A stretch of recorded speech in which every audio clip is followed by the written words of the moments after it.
save that for questions. Thank you, Dr. Jensen, for the kind introduction. First off, I've learned a lot in this room over the last 4 years, and I just would like to say I'm humbled to be here and to be able to present some wisdom that I've come across by doing some Google reader research. Left off here is that this is a psychiatric fairy tale. Like most tragedies and most Disney movies, there will be the death of a parent. A little darker than Disney, there's also some incest and beheadings. So something to look forward to while we stumble through the first few pages. One question is, well, let me get myself set up here. So Stephen Hinshaw wrote a book examining the long-standing tendency to stigmatize those with mental illness. And just to kind of set the pace for today, I thought this quote captured it. The pain engendered by mental illness is searing enough, but the devastation of being invisible, shameful, and toxic can make the situation practically unbearable. I think this is something we see on a day-to-day basis working with mentally ill patients and also being mental health professionals. So my disclosures, there's a couple interesting ones at the bottom. There's no off-label uses of investigational or commercial products, no relevant personal or financial interest to this material. However, I am going to discuss a little bit of religion, talk about a couple Catholic figures. This is not my identity, but it just provides some cultural clarity on how Geel came to be such a unique destination. I'm also going to talk about some residential centers and alternative centers that I don't have professional experience with. And I think that's really important to keep in mind. I'm not recommending them, I'm merely introducing them. If anyone has had experience with them, I think it'd be worthwhile to add that at the end. Finally, the spelling of Geel will vary throughout my presentation. G-H-E-E-L is the Flemish spelling. G-E-E-L is how you see it in all the other European and American literature. And it's pronounced G in kind of a Flemish way. I can't do that. So it will be Geel throughout. Okay. So objectives. Number one, I'm going to introduce stigma. I think that could be a couple grand rounds on its own. But I think one thing will be to define it and then talk about some ways it's a barrier to care in our community.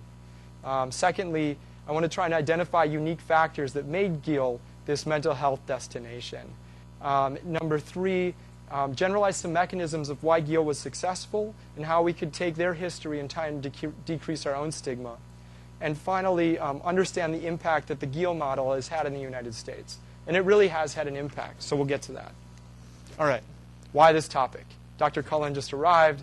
She asked me that question as my supervisor. My wife asked me this question. Dr. Joseph, my supervisor at Prairie Care, asked me this question. I actually stumbled across Geel on Google Reader in an article from the Milwaukee Journal Sentinel talking about a visit there. And it just really captured my attention. And what captured my attention was, in this year of doing child psychiatry, you really see that it takes more than just a family, more than just a school, more than a medication, more than a therapist. It really takes a community to care for these children. And in the system we have now, within 1 year, I've seen where that's lacking. The readmission to residential treatment centers, the decreasing time that patients can be there, their need for structure, support, for love, for family, and many times they return back to homes where that's lacked, where things are chaotic, unstructured, unreliable. So when I read this, it captured what I was looking for, and that's why I felt it was interesting to share with you. I also really have enjoyed some of the history lectures we've gotten, so it allows me to touch upon that. So, some definitions. I think the word agitation is used quite a bit in psychiatry, PRN agitation. Let's give them a med for agitation. We don't always understand what that means, and there's a very wide definition. So I wanted to make sure for stigma, we have just some understanding of what that is. So stigma is an umbrella term that collectively refers to stereotypes, prejudice, and discriminatory behavior towards people with mental illness. Okay, 3 big words in there. So stereotypes are cognitive schemas or beliefs about members of a social group. Prejudices are affective-laden, negative attitudes that influence behaviors towards stigmatized persons or groups. And discrimination is differential treatment of one group to another. Individuals with mental illness often receive harsh stigmatization, much like patients with HIV have, patients with obesity are facing now, and even patients who smoke are facing now. It results in decreased life opportunities, with a loss of independent functioning over and above the impairments related to the mental disorder. I'll show in the next slide that even as mental disorders clear, the stigma does last. The stigma is often internalized, and it comes from perhaps an implicit idea that we have in our culture about what being mentally ill is. And it results often in self-maltreatment, a negative view of self, even when others treat the person fairly. People often feel they're outliers, and they feel they're rejected by the center, even though, as we see with all our percentages, there's a vast number of people who face mental illness. This promotes decreased social integration. It causes rejection, legal restrictions, and most often decreased job opportunities. So, Link et al. Looked at the effect of stigma after beneficial treatment. This was based off the MICA study, which is the mentally ill chemical abusers in New York City, with data collected in 1995. The study looked at 84 males. 48 were in a therapeutic community setting, much like a residential treatment center. 36 were staying in a community residence. All males were 21 years or older. All had 2 hospitalizations or more. Approximately 58% of these people had persistent, non-affective disorders, most likely schizophrenia. 14% had major depressive disorder, and the rest were various psychiatric diagnoses, including substance abuse. And so what he looked at is basically this is the baseline means for brief psychiatric rating scale, the CESD, the GAF, psychiatric symptom scales. This is really looking at the psychiatric symptoms. This is the base. This is the follow-up after a year of treatment.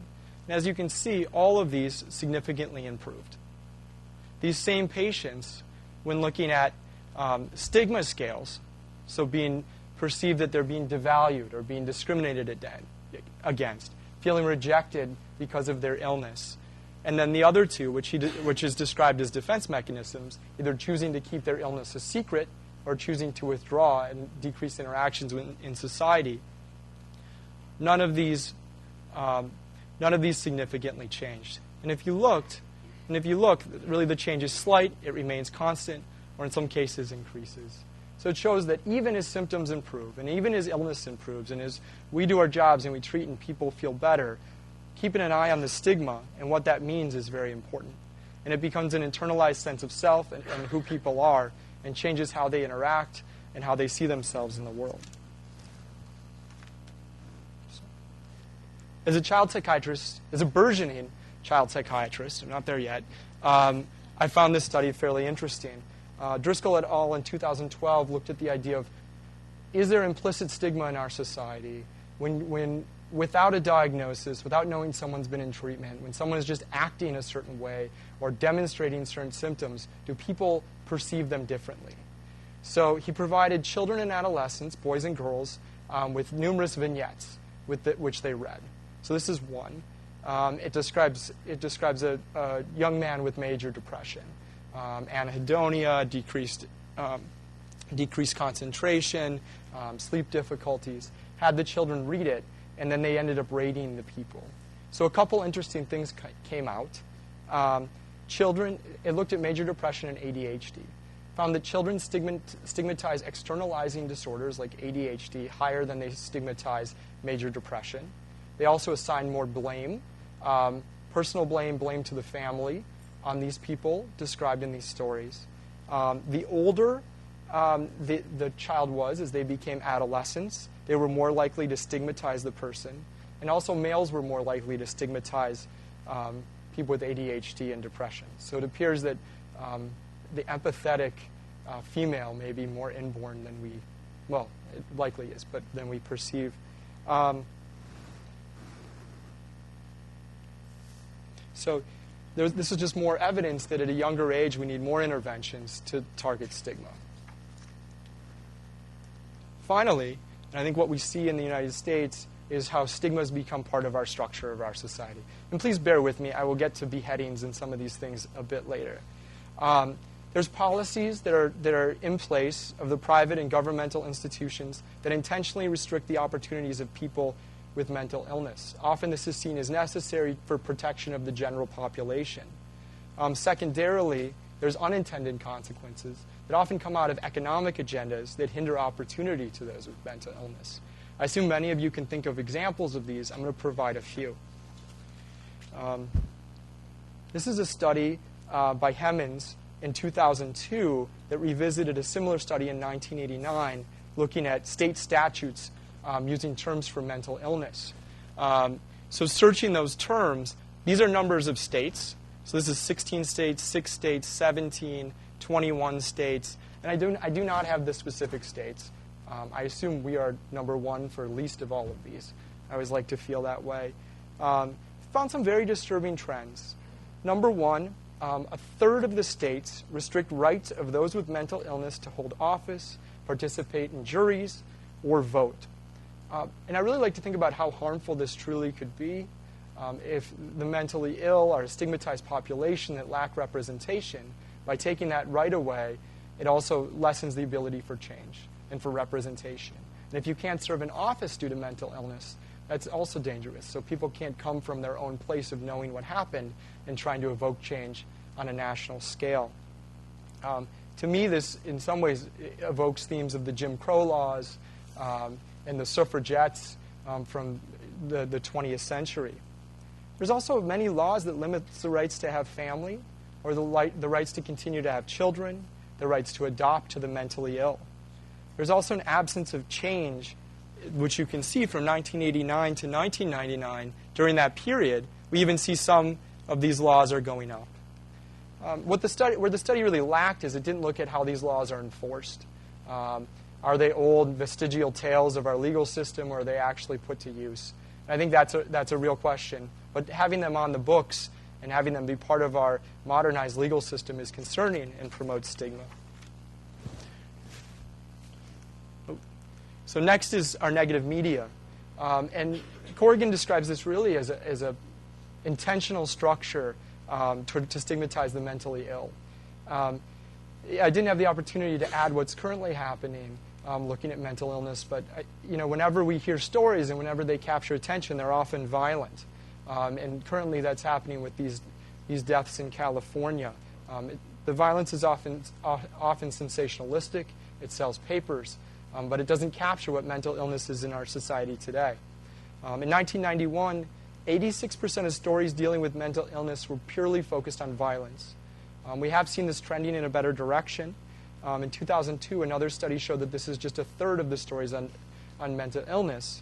However, the non-violent stories, that other two-thirds, often focus on negative characteristics of our mental health system or the mentally ill, including their unpredictability, lack of social skills, or need for medical treatment. For me, I think about the continuous St. Peter articles about how there's been problems down south and how they just continue to show up on the front page of our Star Tribune. However, there's very few articles about our first episode psychosis clinic and the changes that are being made there, or the Generalize anxiety clinic, or the emergence and success of DBT programs in helping people. And I think that's just an example of what we see. So the next are the unintended consequences that often come from economy. We're trying to make our country worthwhile and have economic advantages, and often this can result in stigma and structuralized stigma. The Mental Health Parity Act, and I talk about the 1997 and 2008, made the goal for coverage for mental illness to equal that of physical illness. However, on the grounds of economy, many things were not changed. One was if the rate was going to increase for the business by more than 1%, they could opt out. Number two, businesses with 50 people or less could opt out, and you could opt out for substance abuse. Therefore, due to higher premium, and then also there was not redistribution in payment on the level of the doctor. So the medical doctors, the surgical fields, did not want payment redistribution from their fields to mental health and mental illness. So it continued kind of an economy that allowed mental illness to be stigmatized, despite for politicians, for people, many of these things, this being a goal. This also comes down to how we are paid in our field. And it pushes many people into the private sector because the public sector is not paid as well. And when you go to the private sector, often you see less persistent, less substantive mental illness, and those that need care are not cared for in the same way. There's also less research funding, and there's limited figureheads for change. If you think about figureheads for breast cancer, figureheads for prostate cancer, you will often see actors step out. Bob Dole for erectile dysfunction. We don't see that the same way in mental illness. Although Brandon Marshall for bipolar disorder, wide receiver for the Chicago Bears, is a great counterexample to that. So to summarize, stigma in the U.S., there's evidence that first off, the patient internalizes it, there's some implicitness to it, and it's structurally present. Which brings us to a small town near Antwerp named Geel. It has approximately 35,000 people, and its location is about 42 square miles. Currently, they're having an increase in white-collar industry. Janssen's there, Estee Lauder's there. The Institute for Reference Materials and Measurements, if anyone's interested in that sort of thing, is there if you have any statisticians with us today. Also, they have one of the largest reggae festivals in Europe, Reggae of Geel, which takes place usually in early August, just outside the city center. So besides the reggae festival, likely attracting some mental health professionals and probably some people with some sort of disabilities, mental illness, why did this place become a psychiatric destination? Why in 1902, after years of controversy, did the International Congress of Psychiatry officially settle the Geel question, declaring it the best example of practice to be emulated whenever possible? Those are strong words. So, this brings us to our psychiatric fairy tale. And a young Irish lady from North Ireland named Dymphna, who was born in the 7th century. And like a good Disney movie, her mother does die, and we will get to that. So I'm going to take a few seconds just to explain her story, because I think it's very unique to Geel, and unique to why it became this destination. She was born in the 7th century when Ireland was almost 100% Catholic. However, strangely, her father, a petty king of Oriel, was still a pagan. Her mother was beautiful, known for her piety throughout the land, and was a devout Christian. She was remarkable for, Dymphna, like her mother, was also beautiful, and was named the jewel of her home. She received every affection and every love and every tenderness a child could have. When still very young, Dymphna, like many Irish maidens, being filled with fervor and love for Jesus Christ, instead of finding a spouse, chose him for her divine spouse, and consecrated her virginity and chastity to him. This is an image of her baptism. However, soon after, tragedy struck, and her mother passed away, and our young Dymphna's life began to slowly spin out of control. Her father was stricken with grief and mourned his deceased wife for an extended period, prostrating himself with grief. But finally, he moved on, and it became time for him to find a new spouse. One legend has it that he wanted a woman both as beautiful as his wife and a woman who could fit into her clothes perfectly. Clothes are expensive. So he searched far and wide and commissioned a group of elders to go and look for this woman. They searched and could not find a lady who was remarkable as his wife was.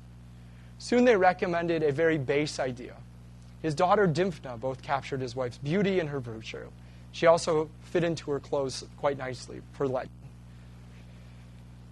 The king decided that he would go with this. I'll add some qualitative elements. After young Dymphna, asking her to marry him. He was persuasive, he flattered, but Dymphna initially refused and then asked for 40 days to be allowed her decision.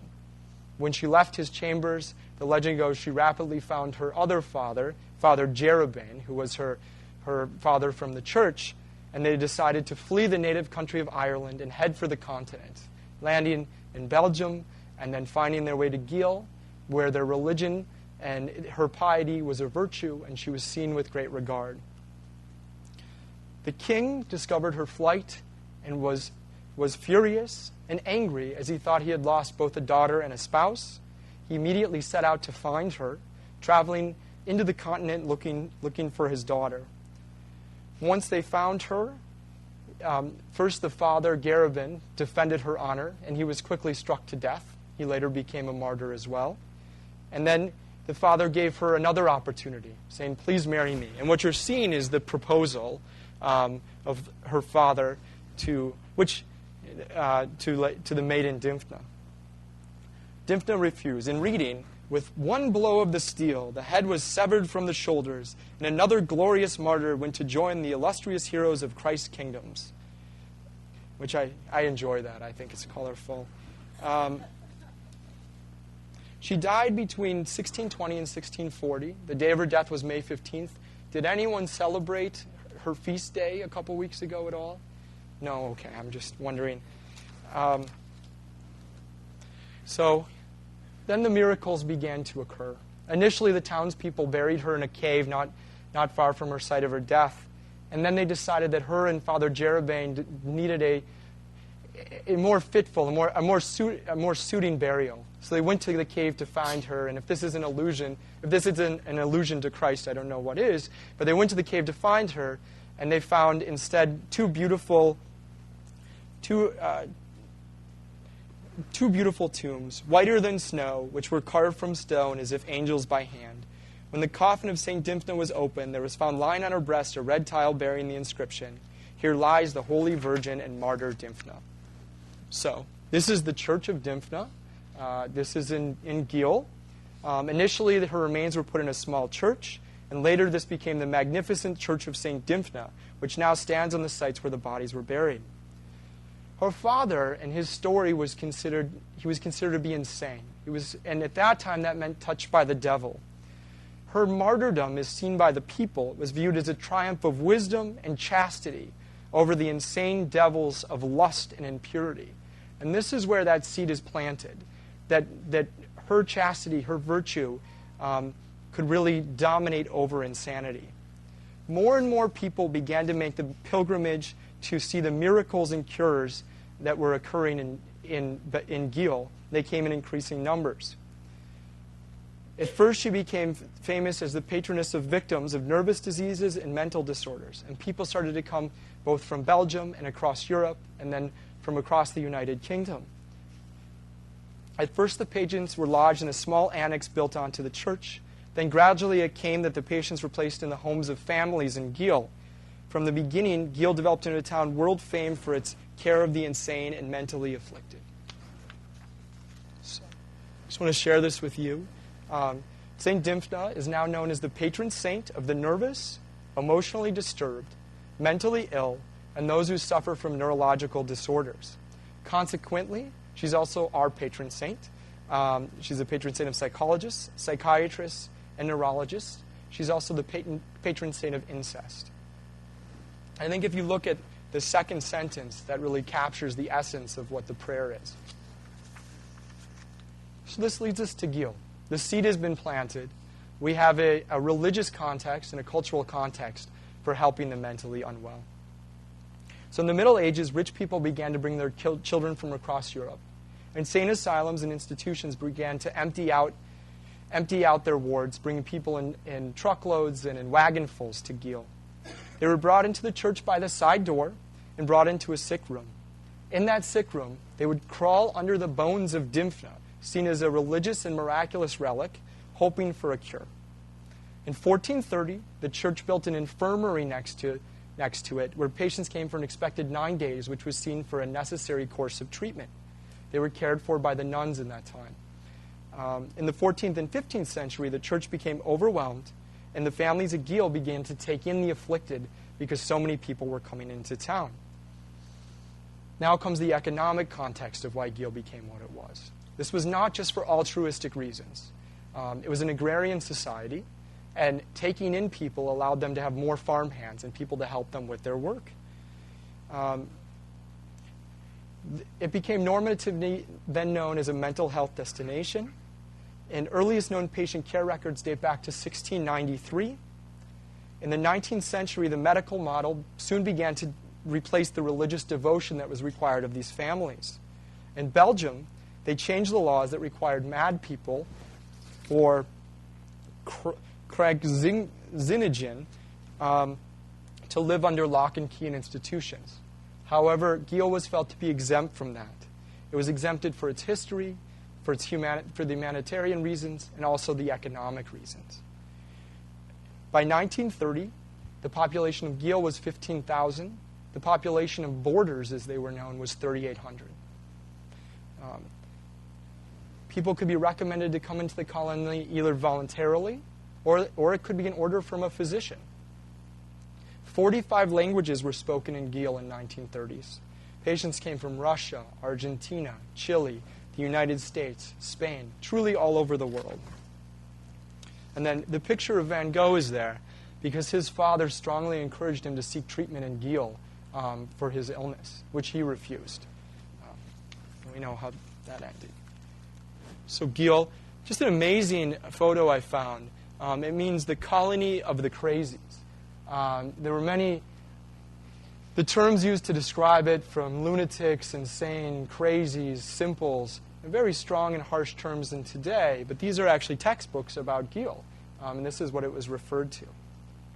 The 1930s in Geel brought increased structure. One essence of the structure that was no contact was made between the patient's relatives and the homes in which they would board, which is interesting. Our goal is often to collect as much information about the person. And for these patients, they really said, we don't want to know the history. We want them to just come as people. There also became the idea of certification. And I think this is just a lovely idea. Families to care for boarders needed to be certified by the government to care for the mentally ill. To be certified, you needed to have no legal or moral trouble in your family. So this is kind of like getting your license in Minnesota, I guess you could say, to practice. And this was really felt to be a matter of social pride. So as the best families, you would want to be certified, and it would show that you're a family of standing. Over generations, families really began to pride themselves on this. And they really prided also that they could handle certain types of patients. Different families would take psychotic patients. Different families would take depressed patients. They began to specialize.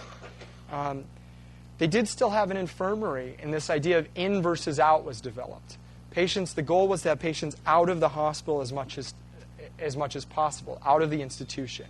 Being in the infirmary was seen as an actual punishment for not doing well. So there was some stigma attached to having to go into the hospital, both for the family and for the patient.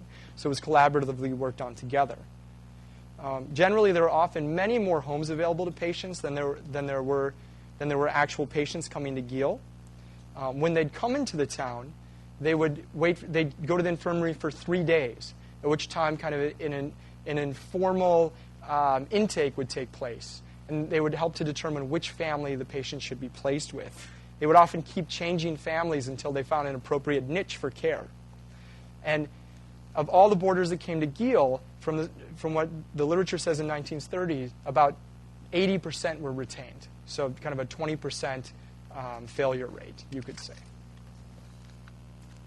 So the patients were classified in 3 ways. The first, in class 1, was able to work daily and was entirely clean. For this, the family would receive approximately 15 cents, I want to say, which was 5 francs per day. Class 2 was tidy and could work part of the day or for short intervals. That would be 6 francs, so 1 franc more. And class 3 was untidy and could not work at all, and they'd get 7 francs for that.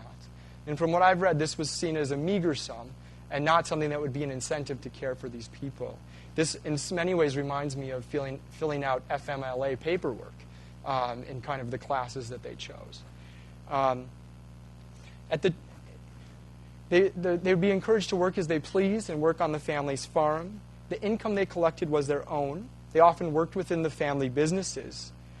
The treatment was felt to be primarily through work. The most destructive patients, the most violent patients were often encouraged to get a hoe, to shovel, to work on the farm, to get their aggression out physically, to exhaust themselves. To be given work was seen by the Flemish as to be given satisfaction, to be given purpose. And compensation was thought to be very important as it offered the person worth and offered them the opportunity to be happy. Stumbled across a quote from Philippe Pinel. He's known as the founding father of French psychiatry and also considered one of the founding fathers of modern psychiatry. Legendary for striking the chains off the mad at the, and I apologize, I don't speak French, the Salpêtrière Asylum in Paris. So when he visited Geel, what he said was, "The farmers of Geel are arguably the most competent doctors. They are an example of what may turn out to be the only reasonable treatment for insanity and what doctors from the outset should regard as ideal." Later, his student Jean-Étienne Esquerel, who became the next generation's leading reformer of mental hospitals, visited Geel in 1821. And he stated, "The tolerance of the system allows the mad to be elevated to the dignity of the sick." And I think that shows the arching thought of the time about the mad, the mentally ill, the infirmed in that way. Charles Ehring, is anyone familiar with Dr. Ehring? He is one of the first neuropsychiatrists, the founder of the neurology department at University of California and University of Cincinnati, visited Geel in 1966, and he felt compelled to write JAMA regarding his visit. In it, he describes some of the scenes of Geel. One of them was a 12-year-old girl, one of the families, and her younger brother caring for a 16-year-old girl, a boarder, with behavior problems, and a 10-year-old severe epileptic, afflicted with continuous movement disorders. He describes, "The children of the village learned by experience and tradition that mental disease is neither fearful nor amusing, and like their parents, became skilled in the art of caring for the mentally ill." He talks about how the children of Geel are much like normal children, perhaps with one very distinct advantage. They had a great deal of empathy and ability to care for and spend time with the mentally ill without the fear or hesitation that he had seen in the States. He also noted that the patients were the neatest and cleanliest patients they had ever seen, and describes patients as being accepted by the families in every sense of the word. He pointed out in the second quote that often he could not tell who was a patient and who was just a person in Geel. And you also wonder, after a few hundred years, if there was some mixing of that as well with what you know about genetics. In the 60s, there was most patients had been with families at that time for over 20 years. And he said, "It is safe to say, in 1974, the benefits of Geel compared favorably with any method anywhere, regardless of cost and form of mental illness." He visited in 1966. The one murder that had taken place in Geel had occurred in 1840. A boarder had killed one of his family members over a political argument. So, needless to say, discussing politics or religion is not a good idea, no matter where you are or what time you live in. And on average, there were 3 suicides per year in the town of Geel. And elopements occurred quite often during the initial periods. However, as it was widely rural, patients would usually miss 1 to 2 meals, then return. They were expected, and anyone who saw someone lost outside of Geel would offer them a ride to return to their home. So, present day. In present-day Geel, the medical system has been introduced. Medications are prescribed, and they've been found to be beneficial. I don't want to get into it too much, but Geel has somewhat been a hot point for the anti-psychiatry movement. It's been seen as, this form of treatment could be used instead of medications. In Geel, there are doctors. The patients are benefited by medication. It is seen as family care is first, and then the medical system is the safety net. There is still this idea of in versus out, and the goal is to be out and not be in the institution. Many boarders now are celebrating their 4th, 5th, or 6th decade living with their families, and the system continues to center around family care. There has been a significant decrease in boarders. It's gone down to 300, while the population has increased to around 30,000. And there's 2 thoughts on why this has occurred. One is the modernization of Geel, with Jansen, with Estee Lauder. It's no longer agrarian. You no longer need the help. Much like here, most families have 2 earners. Children don't stay home and kind of monitor the house. They're at school, they're getting an education. There's really less ability for a family to take in a boarder. The other idea that I think is more optimistic is that society and norms of society have kind of met Geel halfway. And as we've shut down our institutions and we've pushed mental health care into the community, there really is more community integration. And that is the norm. The combination medication and community health teams have made the line between in and out really much more blurred. And everyone's preferring the outside. And as it's our goal is to keep patients out of the hospital at the kind of the least restrictive care as possible. So what can we learn from Geel? Oops. So this is this model of community recovery. The outcome, so this is defined from Stanford University. They did an extended study called the Geel Project. And it's ongoing and continuing and examining what's going on there as they face decreasing numbers of active families being able to take boarders in. What they recommend is the outcome of a model that allows for near total community integration. Facilitation of a community integration in the absence of negative stigma, flexibility in the care of individuals with diverse symptoms and the services offered for these individuals. And then finally, the last one, the starred one, is something I added. From getting to know this history and from understanding it, I think a goal would be prophylactic measures to provide mental health education and integrative experiences at an early age for generational change. And I think when you read Dr. Ehring's work and you hear the stories of the children of Geel caring for people, it's very different from that implicit stigma I described earlier. So what is an example of one of these recovered communities? The goals are to acknowledge the human needs of those with mental illness, respond to those needs by providing social opportunities and meaningful work in the community, accept those with mental illness as the center, not as outliers, help them become part of the community, and then show flexibility in programs and approaches in order to address the individual needs of these clients. And then I would add, provide purpose, provide the ability to be satisfied, means to improve one's lot, and physical activity whenever applicable and possible. So this brings us to some American models. I think many people are likely familiar with Gould Farm. I'm familiar solely through the internet. In 1900, William J. Gould, a pioneer in social reform, conceived a plan for emotional rehabilitation based on the principles of respectful discipline, wholesome work, and unstinting kindness. I love that. I think that's right from their website. I think it's just a very nice thing to say. 13 years later, they purchased a farm in the Berkshire Hills, giving birth to our nation's oldest therapeutic community. It's still a successful operation. They provide psychosocial, this is from their website. They can provide psychosocial rehabilitation in a nurturing and non-institutional environment for adults aged 18 and over with a range of different conditions. It's set up in 29 houses, over 650 acres. Staff and guests live and work together. There's no separation between the two. Think of it kind of as a camp counselor model, perhaps. The campers live with the counselors, and there's a mix. They raise their own livestock for meat. They grow and harvest their own produce. They make their own bread. They have their own dairy. They actually burn their own embers to heat their buildings. They even have a wastewater cycle to complete the sustainability.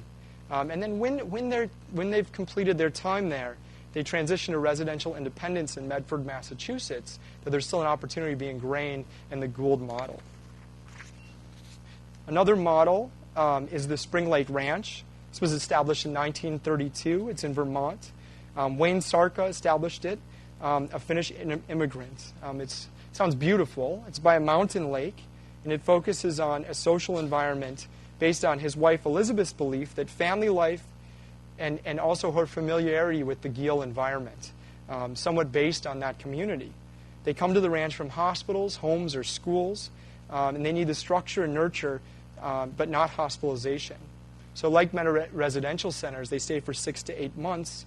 However, the difference is the aftercare. They often transition to the nearby community of 18,000 people, and even after they've been reintegrated, they can remain active in the activities on the ranch, and also they can return there for respite care for a week at a time if necessary. So it's not cut. They're not discharged. They don't go to a separate program. They continue to be cared for. A third program to discuss is Cooper Reese. This was also based off of the Vermont Spring Lake Ranch, and similar to Geel. It's based off of Spring Lake Ranch by way of Geel, so kind of a third generation of Geel. Here, residents participate in recovery life skill programs and very slowly transition to community work, schooling, and independent living. They also join an alumni network with recurring classes and opportunities to sustain recovery. They also can come back for respite, stay on site, and at times start to work at Cooper Reese. And they have many internships available online if anyone is interested. There's numerous other sites. As we're running low on time, I'm not going to touch base on all of them. I think we're all familiar with Dane County and ACT therapy, which was developed there. I think that's a very strong community integration model. Dr. Vucetic, I know, runs an ACT team, and he's been one of the instrumental people in my career. A couple just to be aware of. COPE is a program you can look up online. It stands for Clergy Outreach and Professional Engagement. It's run through the City University of New York, and the goal of this program is to use the existing community of the church. And it's non-denominational, so various different churches, to help support someone with mental illness. And then finally, ARDA USA is a list of residential treatment centers throughout our country. So, in conclusion, just stigma can be implicit, cause problems after illness is treated, and can be purposefully or accidentally potentiated by structure of our society. Geel was the first setting for a family care model in which values of religion, agriculture, hard work, and pride melted common stigmas towards mental illness. Children in Geel began caring for the borders at a young age, reducing implicit stigma and benefiting empathy. And numerous American models of community recovered treatment are available for extended non-traditional treatment in our society. There's various day treatments and various residential centers that have Geel in their name. I found this the most joyous. NAMI of Milwaukee, their annual August Summerfest is the Geel Festival, in which they celebrate mental health, mental awareness. It does not fall in May, which I think is good. There's a lot going on Mental Health Month in May, so it comes at the end of the summer. So this will be, there's not a date yet, but it will be available. Also, Geel is a destination for mental health professionals, and it continues to be, to understand the history, and they are happy to give tours. And so if you find your way to Europe, it might be a consideration. Any questions? Yes?